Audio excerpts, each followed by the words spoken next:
അസ്സലാമു അലൈക്കും വറഹ്മത്തുള്ളാഹി വബറകാതുഹു. അൽഹംദുലില്ലാ വസ്സലാത്തു വസ്സലാമു അലാ അഷ്റഫിൽ മഖ്ലൂഖീൻ വഅലാ ആലിഹി വസഹ്ബിഹി അജ്മഈൻ. അമ്മാ ബഅദ്. സ്നേഹം നിറഞ്ഞ പ്രേക്ഷകർക്ക് പുതിയൊരു വീഡിയോയിലേക്ക് ഹാർദവമായ സ്വാഗതം. ഇന്നത്തെ വീഡിയോയിൽ പറയാൻ ഉദ്ദേശിക്കുന്നത് നിസ്കാരം കൊണ്ടുള്ള നേട്ടങ്ങളെക്കുറിച്ചാണ്. നബി സല്ലല്ലാഹു അലൈഹി വസല്ലമ പറയുന്നു, നിസ്കാരം ഇസ്ലാമിൻ്റെ മുഖ്യ സ്തംഭമാണ്. നിസ്കാരം കൊണ്ട് 10 പ്രയോജനങ്ങൾ ഒരു വ്യക്തിക്ക് ലഭിക്കുന്നു. നമ്പർ 1, നിസ്കാരം മുഖത്തിൻ്റെ അലങ്കാരമാണ്. രണ്ടാമതായി ഹൃദയത്തിൻ്റെ വെളിച്ചമാണ്. മൂന്നാമതായി ശരീരത്തിൻ്റെ സൗഖ്യമാണ്. നാലാമതായി ഖബറിലെ കൂട്ടുകാരനാണ്. അഞ്ചാമതായി അനുഗ്രഹമിറങ്ങുന്ന സന്ദർഭമാണ് നിസ്കാരം. ആറാമതായി ആകാശത്തിൻ്റെ താക്കോലാണ് നിസ്കാരം.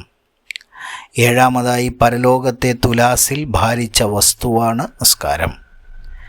എട്ടാമതായി അള്ളാഹുവിനെ തൃപ്തിപ്പെടുത്തുന്ന ആരാധനയാണ് നിസ്കാരം.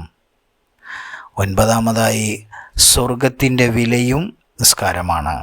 10, നരകത്തിൻ്റെ മറയുമാണ് നിസ്കാരം. ഇതെല്ലാമാണ് നിസ്കാരം കൊണ്ടുള്ള 10 നേട്ടങ്ങൾ.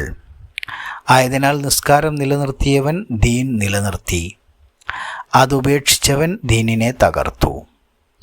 അപ്പോൾ ആയതുകൊണ്ട് എല്ലാവരും നിസ്കാരം പരമാവധി സൂക്ഷിച്ചും ശ്രദ്ധിച്ചും ചെയ്യാൻ ശ്രമിക്കുക.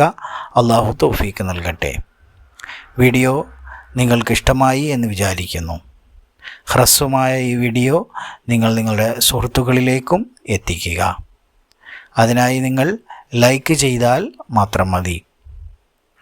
ഷെയർ ചെയ്യാൻ പറ്റുന്ന കൂട്ടുകാർ ഷെയർ ചെയ്യുക. ഇതുവരെ ചാനൽ സബ്സ്ക്രൈബ് ചെയ്തിട്ടില്ലെങ്കിൽ സബ്സ്ക്രൈബ് ചെയ്ത് സപ്പോർട്ട് ചെയ്യുകയും ചെയ്യുക. Thank you for watching. Have A wonderful day.